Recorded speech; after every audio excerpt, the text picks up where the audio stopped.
Hi, T.L.T. Carlson here. The Beatles need no introduction. They rock the world, and even over 50 years after their breakup, they're still one of the biggest bands of all time.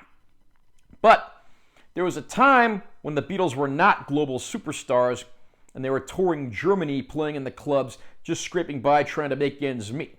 Today we're looking at a biopic movie that came out in the mid-90s, chronicling the early era of the Beatles when they had bass player Stuart Sutcliffe in the group. This movie is called Backbeat, and it was reissued on Blu-ray as part of the Shout Factory Shout Select line.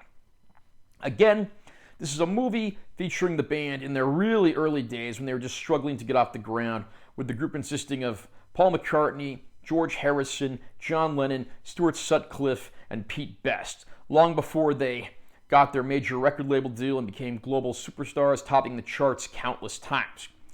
This features a very different era of the band than you might be expecting, long before they had the nice suits and mop tops and pretty much looked like stereotypical 1950s greasers. We see them go to some very gritty, dirty, dingy locations, in many cases sharing the stages with strippers. It's a very desolate environment in these German clubs, and definitely a far cry from what they'd be just a few years later, playing on the Ed Sullivan Show and filling stadiums around the globe. Personally, as a Beatles fan, I think it's great they made a biopic that looked at this era of the band. Now, one thing you'll notice really quickly, this movie does not have any actual Beatles originals in it, because this was before that era, back when they were just playing cover songs in the clubs.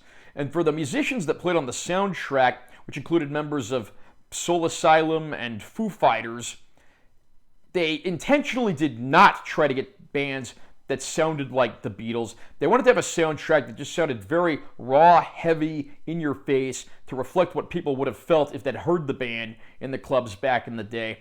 And honestly, I think that approach actually works to the film's advantage.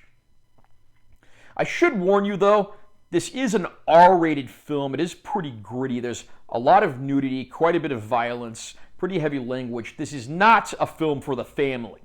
But it is an interesting look into an era of the Beatles that I don't think really gets explored enough. This Blu-ray from Shout Factory actually looks pretty solid. The movie's always looked a little soft and had a bit of a muted color palette, but I think it is the most faithful looking transfer of the movie we'll get, and I don't have any substantial complaints there. It's the best it can look under the circumstances. As with a lot of the Shout Select line releases, this does have a few bonus features, including some documentaries, interviews, and other footage, so if you are a fan of the film, you'll like what you find here. Anyone who's a fan of the Beatles should definitely give Backbeat a watch. Just be warned, this is a very gritty R-rated film, and it's certainly not family friendly. Are you a fan of the Beatles? What did you think of Backbeat? Is this one of the best movies ever made about the Beatles? Do you think it's one that probably shouldn't have been made? Comment down below and let me know what you think. Also, remember to subscribe to this channel for more content, because I'm always posting new videos, and make sure you give this one a like if you found it helpful. I'm T.L.T. Carlson. I'll see you next time.